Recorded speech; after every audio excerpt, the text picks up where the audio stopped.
Imagine a world where the very force we fear holds the power to renew and revitalize the land. In the heart of a raging inferno, as flames stretch toward the sky and the roar of destruction fills the air, a single question emerges. Why are these fires growing more intense and more relentless each year? This documentary invites you on an unexpected journey, a journey that looks beyond the devastation of wildfires to explore the dual nature of fire itself. Here, fire is both a fierce adversary and a fundamental ally in nature's delicate balance, a paradox that challenges everything we think we know about this ancient element.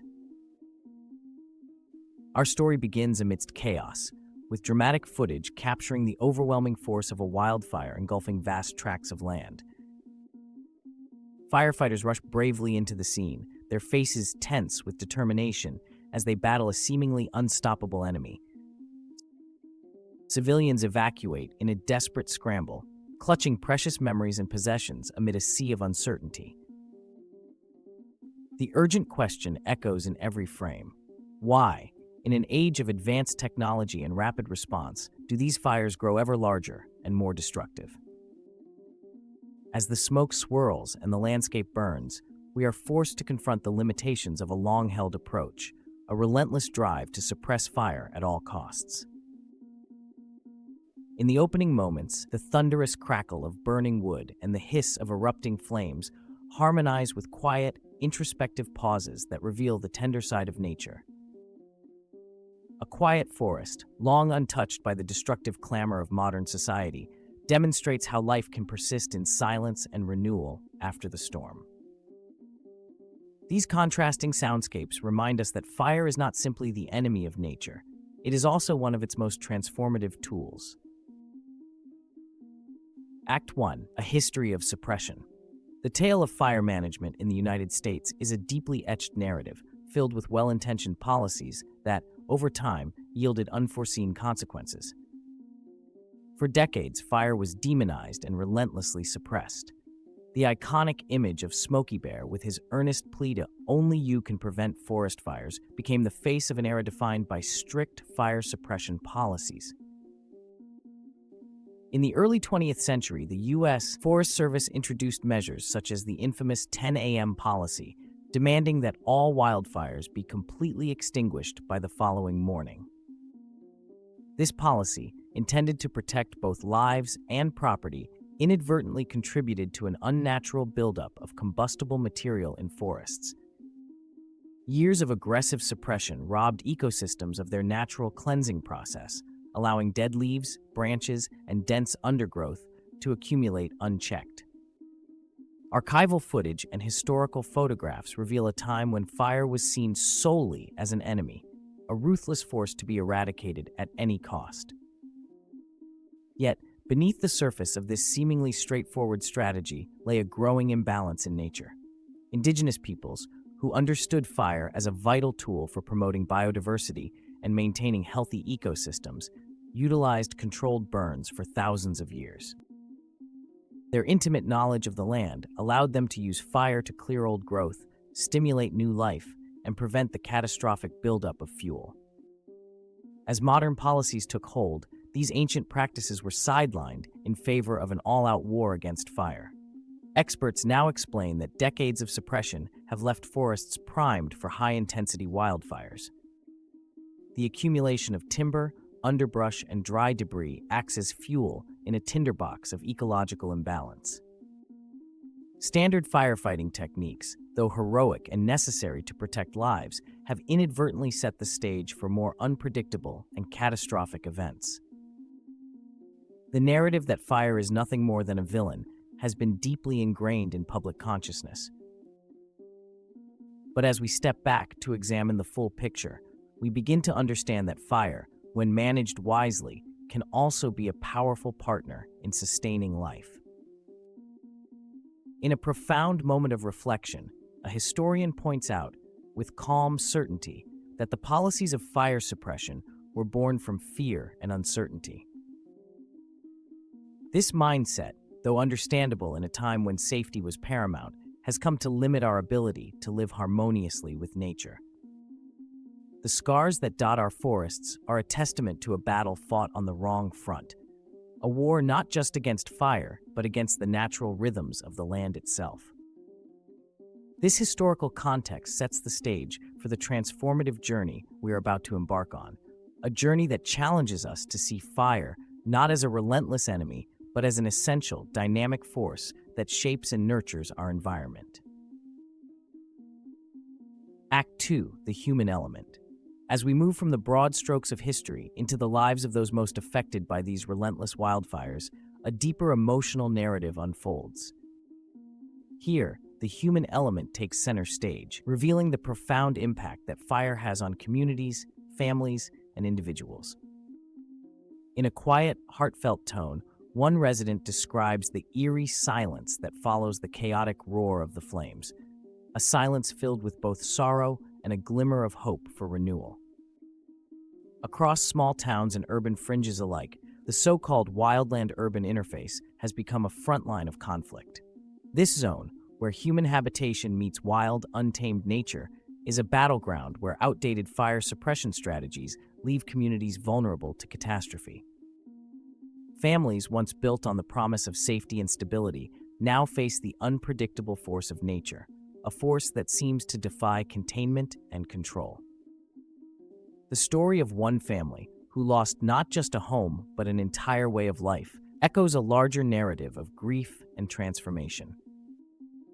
Their testimony is both a lament for what has been lost and a call to re-examine our relationship with fire. Through intimate conversations and personal reflections, we witness the psychological toll that wildfire devastation takes on those left behind. The trauma of sudden loss, the stress of rebuilding shattered lives, and the ever-present fear of future conflagrations intertwine to create a complex tapestry of human emotion. Yet, this segment is not bereft of hope. In the midst of despair, there emerges a quiet resilience, a determination to learn from the past and create a safer, more sustainable future. Community meetings, conducted with empathy and urgency, reveal a growing awareness of the need for change. People begin to understand that the long-held view of fire as a relentless foe must give way to a more nuanced perspective, one that acknowledges the necessity of fire in maintaining ecological balance. An evocative interview with a longtime resident captures the essence of this emotional conflict. The struggle to accept a natural process that can destroy in an instant, but also holds the promise of regeneration. In her soft-spoken voice, she asks, how do we reconcile the pain of loss with the hope of renewal?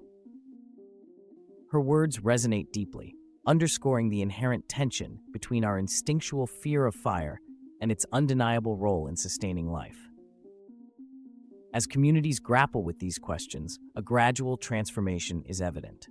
The old narrative of fire as an uncontrollable enemy is slowly being replaced by a more enlightened understanding, one that champions coexistence and adaptive management. The human element of this story is a constant reminder that our safety and well-being are inextricably linked to the health of the environment we call home. Act 3, the new fire paradigm. As the narrative transitions from pain to the promise of renewal, we enter a new era of fire management, an era defined not by blind suppression, but by a balanced coexistence with nature. Modern solutions have emerged that challenge the conventional wisdom of fighting fire at all costs. In this segment, we explore innovative approaches that harness the controlled use of fire to restore and invigorate ecosystems.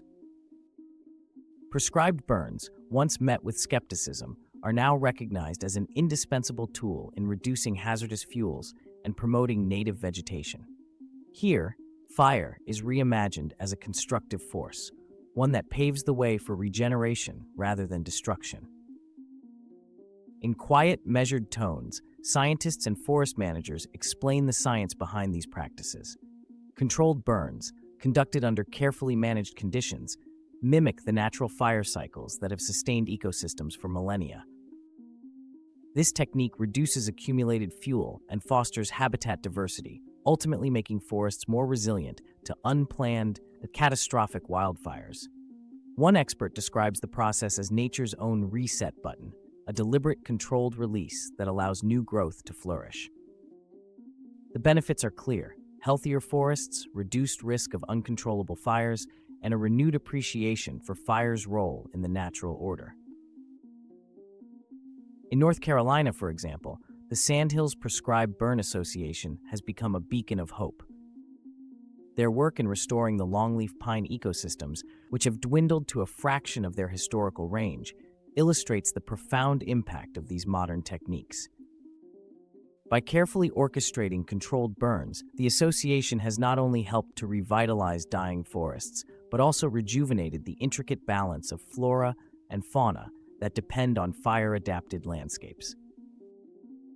These initiatives are supported by rigorous scientific research and are gradually winning over skeptics who once feared the very idea of controlled fire. Short, impactful declarations punctuate the discussions. Fire heals, fire renews. Such sentiments capture the essence of a new paradigm where fire is embraced as part of nature's rhythm. Equally important is the adaptation of fire-adapted communities. Home hardening techniques and forward-thinking policies have allowed residents in high-risk areas to embrace fire as a natural event rather than an unpredictable monster lurking on the horizon. In interviews with community leaders and local policymakers, we hear visions of resilient communities that are learning to coexist with the flame. They speak of infrastructural changes, improved early warning systems, and educational programs that empower citizens with knowledge and strategies for proactive fire management. These communities have become living testaments to the fact that a balanced approach, one that integrates traditional suppression with modern ecological practices, can safeguard lives without sacrificing the health of the environment. At the core of this transformation is a philosophical shift, a departure from the notion of fire as an adversary and an embrace of fire as an essential process of renewal. In clear, compelling language, experts highlight that learning to live with fire is not about surrendering to chaos, but about harnessing its power responsibly. The discussion turns to policies that promote sustainable land management, urging government agencies and local stakeholders to adopt strategies that acknowledge the natural role of fire. These policies are not mere theoretical musings. They are grounded in decades of research and in the lived experiences of communities that have felt the full brunt of both neglect and overzealous suppression. Strikingly, it is not only technology or policy that drives this new era. It is a reimagined relationship with one of nature's oldest forces, born from respect, understanding, and the willingness to learn from past mistakes. The new fire paradigm is a testament to human ingenuity and resilience, a bold, balanced approach to a challenge that is as old as time itself. As we stand on the threshold of this transformative era, there is a palpable sense of hope and determination in the air. Epilogue: a hopeful future. We return now to a landscape that once lay in ruins, a place scarred by history's neglect and the wrath of untamed flames. In scenes of quiet recovery and gentle regrowth, the land offers a poignant reminder of nature's indomitable spirit. Under the soft glow of dawn, new shoots breach the scorched earth, and a delicate mist hovers over revitalized groves. The journey we have shared comes full circle. What began with the terror of devastation now blossoms into a message of possibility. Here, in the place where embers still glow softly among the recovering trees, we see that fire can nurture, transform, and ultimately heal. Today, communities and scientists alike advocate for a rethinking of fire management, a future where controlled burns and sustainable land practices replace indiscriminate suppression. The lessons of the past and the innovations of the present converge in a vision of renewal. People learn that the key to preventing catastrophic wildfires may lie not in battling fire, but in embracing it as nature intended. They remind us that fire is an essential partner in preserving biodiversity and fostering resilience. In the gentle cadence of a revitalized forest, hope whispers its message. the once fierce inferno transforms into a quiet promise of regeneration. This story is a testament to our ability to learn, adapt, and rebuild. It challenges us to shed old fears and to trust that innovation and understanding can pave the way to a safer, more balanced coexistence with fire. In the glowing ashes of yesterday, a new future takes root, one where we no longer fight against nature, but rather work in harmony with it. As our documentary draws to a close, remember that every spark, every controlled ignition, carries with it the promise of renewal. Join us in rethinking fire management, support prescribed burns, and advocate for policies that balance suppression with ecological restoration. The flames of today light the path to a brighter, more harmonious tomorrow.